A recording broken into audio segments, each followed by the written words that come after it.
那个有点仓促哈。今天我们要讲的是那个有关于金融相关的一些常识。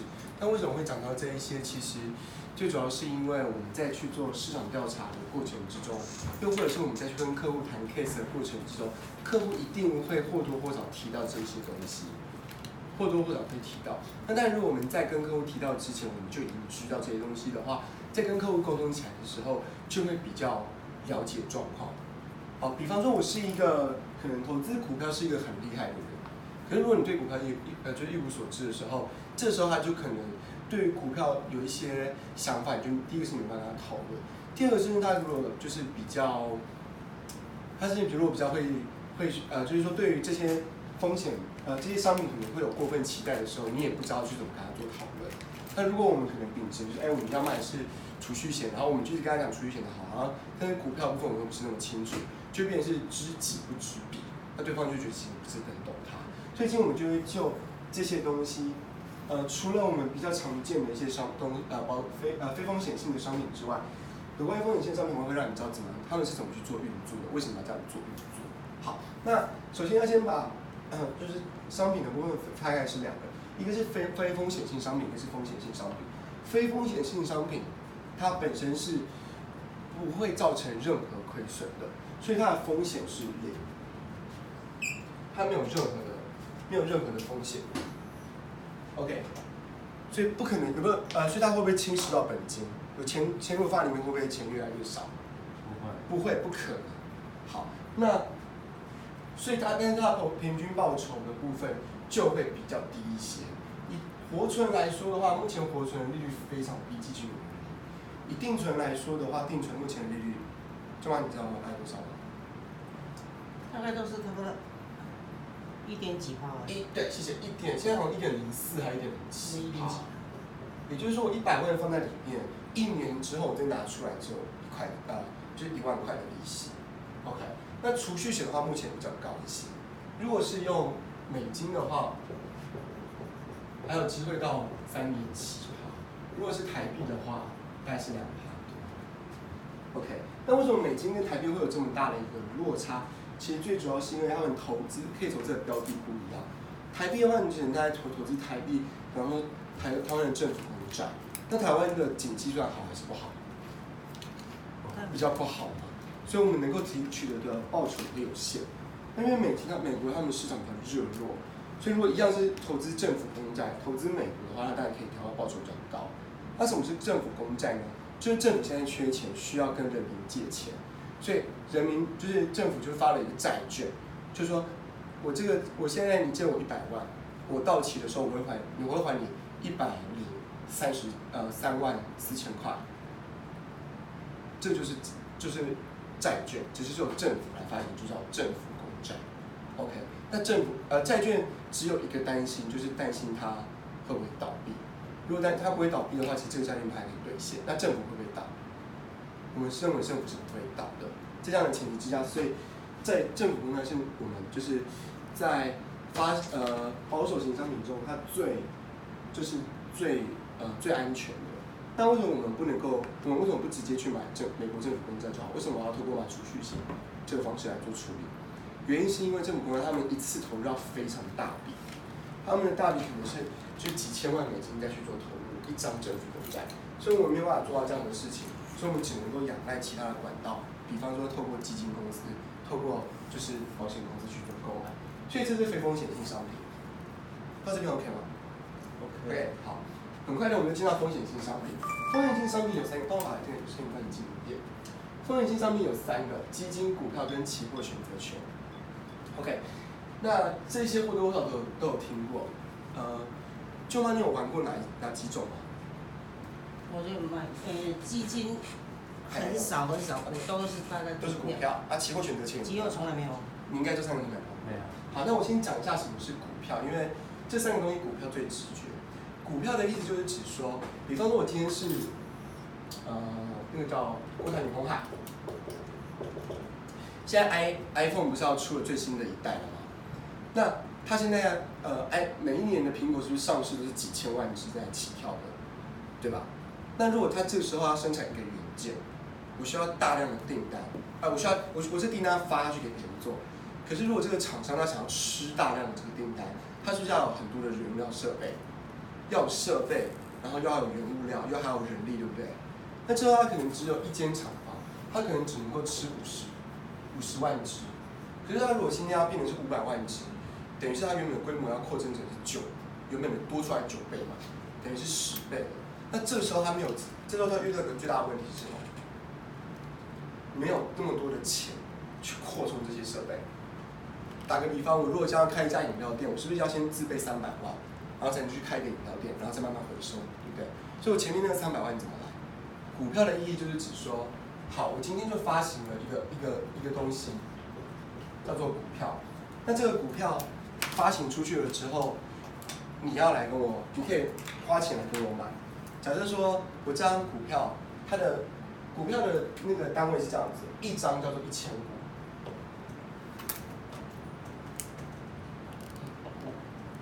一张叫1000股，那它的计价单位是一张多少钱？假设它一张是5块钱，意思就是一张是5000元，买的时候就要买5000元。一张如果是25块，像现在中钢的价格上大概是25块，所以它是多少钱？什么？是1股吧？一股5块钱的话50。对，谢谢。一股5块钱的话，那一张就是2万五，对吗？那之前那个什么就是宏达电 H4，他们有到上百块，300-400块的，那就是你知道它一张有多少钱 ？OK， 那这是它的计价单位。在这样的计价单位的前提之下，我们来看，如果说我今天卖给你一张，然后一张卖给你，我一张的一股是25块钱，那我卖给你是要给我2万5，那我如果买非常多张，我是不是就非常多的钱？我这时候可以拿钱干嘛？去做投资。鸿海用来做投资，对不对？扩增厂房啦，设备啦，找人啦。那这时候你为什么会平白无故的把钱给我，跟我买股票？原因是为了你希望能够获得更高的报酬嘛。所以这时候我投资了之后，就好不容易吃了苹果的订单，本来吃不下的话吃下来，我就赚超多钱。这是我要干嘛？回馈给我的股东，所以股东可以拿到利润，也就是所谓的分红。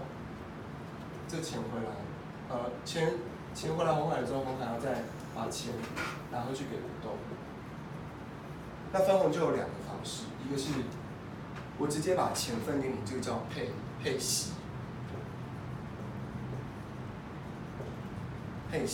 就因为是利息要把钱给你，那也就是现金股利。那如果我是配股票给你的话，原本是一张可能就原本是可能1000股，我多配给你500股，你这样卖掉是不是有赚钱？对吧？所以就叫做配股。所以常听到一个名字叫做配股配息，反正就是员工拿到，就是股东拿到钱。好，那这边就卖应该还 OK 了哈。对，那至于为什么要配股还是选择配股还是要配息，这个是那个。就是公司他自己的决策，股东有一个权利是他可以决定这家公司的走向。比方说今天，好，假设小梦假设我们3个人合开了一家饮料店，你有30%的股份，就卖有30%的股份，我有40%的股份，我们加起来是100%。那这时候如果我们3个人意见一致的时候，我们就会走一样的经营路线。如果我们3个人意见不一致的时候，要听谁的？要听我的，为什么？因为我持有的股份最多。到这边可以理解吗？如果今天是舅妈把我的股份拿走了，她现在变50%，我们2个人，你有30%，我只有20%。当我们意见分歧，比方说我们决定营业的时间要延长到24小时，舅妈支持，我们2个都反对，要听谁的？听舅妈的，为什么？因为她的持有的股份最多。理论上也是这样子啊，因为我持有的股份最多，所以这家公司的营运对我来说影响最大嘛，所以我当然有比较大的决策权。所以这就会是配股，它会细。如果我配的股越多，表示这个权益会下放越多，对于公司的经营就会有风险。配息呢，配息就不会这个问题，因为它直接把钱拿出去。可是配息是真的把钱拿出去，配股没有真的把钱拿出去哦，对吧？配股没有真的把钱拿出去，配息才有。我知道了，但是他发放股利的话，他的股本增加了。对，它的股本增加，它的在外流通股数增加，在外流通股数增加，在外流通股数越多，就越有可能经营决策被拿走。OK， 所以但这是公司的决策，我只先这是比较是题外话。OK， 好，那再来，所以这个架构大家理解哦。好，那我们要怎么样去购买这个股票？我们没有办法直接去跟鸿海走到他的大门口，他说我要给你买股票，不行。我们要去到证交所去那边去做购买，有一个很大的一个平台。那这个证交所也不是随便的，也不是随便你都可以去，你必须要透过什么？透过证券公司。好，周妈应该有开证券公司的经验吧？你要去透过证券公司，一般的股民就去找证券公司帮我们开户，证券公司会帮你去跟交易所去做交易。那它的时间我记得好像是早上9点到下午2点，对，谢谢。早上9点到下午2点，这段时间可以去做交易。OK， 那你一次买1张的话就比较容易买得到。你也可以选择一股一股的卖，可是就等于是我们去 Costco 如果是一次买1大箱就比较便宜，比较容易。可是如果要一股一股卖的话，你就要找有没有人愿意卖给你。他这个股票在卖的时候是，比方说我卖给你，你卖给我，我们两个其实不认识，但我把那个资讯丢到交易所之后，如果你的营业员看到或者你自己看到，你可以把它买走。只要我出的价格是你可以接受的价格。OK， 所以我们就可能越跌越高。你早上9点买的跟下午2点买的一样，是一股价格不一样。OK， 好，到股票这边有什么问题？没问题哦，当然很简单了哈，因为股票我觉得是最好理解的。那股票有个就是平均报酬，目前大概是7%左右。7%就是指如果有人赚14%，后面有人赚0%。好，有人赚更多，后面就跌更多。好，那再跟大家讲基金了，速度很快。基金是什么呢？我想问大家一下，就是如果我们要买到这些股票，它会赚钱。我们是不是要花很多心力去做研究？比方说，看看他公司的就是执行长是谁，我要分析他的财务报表。那一般的人容不容易去24小时或者一直去接触这些资讯？相较来讲，就没那么容易嘛。一般都是什么上班族，不是金融相关的，不会特别去注意这个。那我们又想去做投资，可是我们又没办法花那么多时间去做这件事情的时候怎么办？有另外一个东西叫做基金。好，基金就是它是一个基金。所有人把钱，假设说你们两个都是要投资的人，我是基金的管理人，你们把钱拿给我之后，我帮你们去做投资，我24小时在做监控，所以是不是相较于一般的自选股票来说，你交给另外一个人，他比较有专业经验，而不是自己，是不是会比较容易，会比较放心？第一个是你们不用花时间去想要找哪一家公司嘛。第二个是有专人帮你们去做处理，那一般的基金的，就是投资者，他把钱投进去了之后，我就会拿去做管理。那当然我会收管理费，就是我会从这里面直接把管理费收走，然后我就帮你做投资。那我可能投资标的有很多，有可能是货币，有可能是公司，有可能是债券，都有可能。那甚至还有区分范围。我可能投资全球，我可能只投资东南亚，我可能只投资某个国家。那这些东西都会在基金有一个叫做公开说明书里面。假设说我今天要开了一个基金，叫做就是亚太地区中小型企业基金，所以我可以从名字上面大家就可以很清楚知道什么，我就要专攻亚太区中小企业去做投资，这个就是我的公开说明书。那你觉得？我这个投资的范围好，标的好，我们就进来。如果你觉得不好，你就找别人。好，到这边 OK。那基金的玩法跟股票不太一样，基金是用单位数，有一点接近那个股的那个部分。好，通常我们基金在买的时候有几种方式，一个是定时定额，就是我固定时间投入固定的一笔钱，我每个月都固定投3000块在里面，我1年是不是有3万元投资在这里？这就叫定期定额。那另外一个单笔投入的话，就是我一次拿一大笔钱做投入，这就是基金它的计算方式。OK， 那基金大部分买的时候，大家都是就是直接是买卖的价差去做获利，所以我们基金在做的时候可能会出现一个很特别的东西，比方说哦，接下来是个算术题哦。好，假设说我今天基金我每个月投资3000块，我在第一个月的时候我投资3000块，我投入一单位是30块钱，那这样子。我可以买几单位？小梦，100单位对不对？我买在这边，所以我现在是100单位。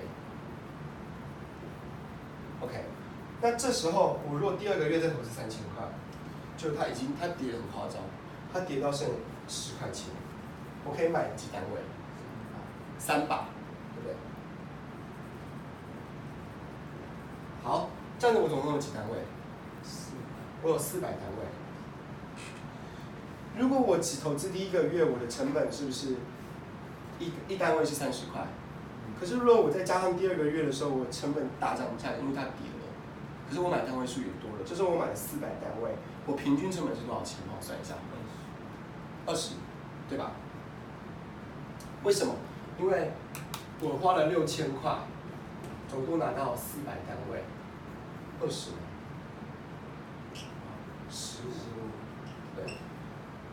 等于是我总共只花了15块钱的成本，一单位只花了15块钱。好，这时候如果我把15块这个点标出来了，我下个从这边点到这边，对不对？可是这是黑色，是我的平均成本，也就是说，只要我未来涨幅涨超过15块之后，我再把它卖掉，什么意思？我就赚钱还赔钱，我就赚钱了，对不对？好，就卖到这边可以吗？是这样想的，30除以20，20年讲平均价15。平均价是15块嘛，所以意思是指说，我的每一股只要在它的那个价格，一单位的价格只要超过15块，我就赚钱了。OK， 这就叫做平均成本。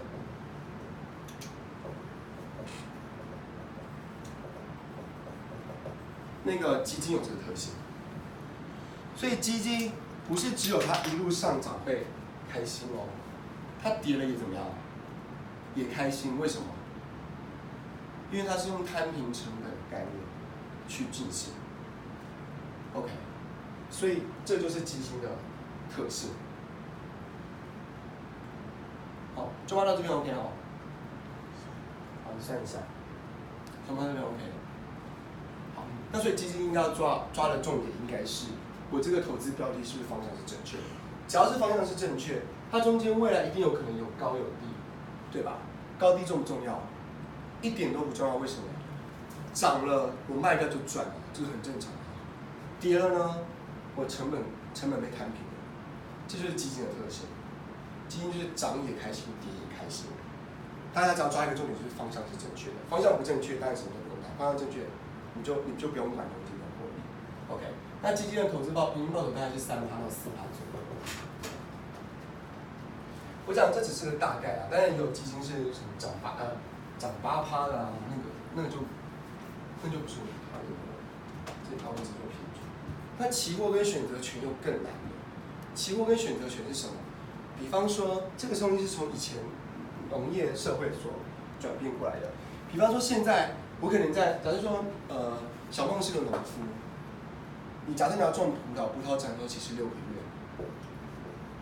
你现在看到葡萄一斤，我乱讲中华一就卖了就中了，1斤50块，在107年1月1号的时候，你发现1斤50块真的太赚了，我现在开始种，那你觉得有没有可能在6个月之后，107年的7月1号之后，它1斤还是50块？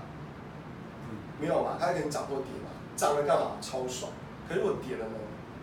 超衰，对不对？如果跌的时候是不是很衰？所以这时候你可以去做一件事情，你觉得1斤50块的时候，你去找一个买家，跟他说6个月之后我收成给你，你1斤用50块的价格给我拿走。如果我是你的买家，我觉得7月1号的时候，它不止50块，还会再涨，这时候我是不是赚？对吧？所以我就说好，给你买。到时候如果它涨到60块，你1斤50块卖给我，你是不是也赚到？我是不是也赚到？可如果今天是变成30块，我还是要强迫买走你的东西哦，因为我们当契约金额是50块钱，你是不是赚到？可是我赔到。所以对于你来说，你没有风险，可对我来说，我很大风险。OK， 可是这是可以用很小很小的钱去换得未来可能会赚非常非常多的钱。我们以财务的来说，它叫做杠杆很高，就是这是支点，我只要花一点点的钱，我就可以赚到更大的钱。为什么只要用一点点的钱呢？因为它只要在购买的过程中缴保证金就好。只要假设现在价格一直往下掉到30块这个区间，可能4月1号的时候，你必须要去缴个保证金，说我到时候还是可以履约，用就是那个1斤50块这样去收购。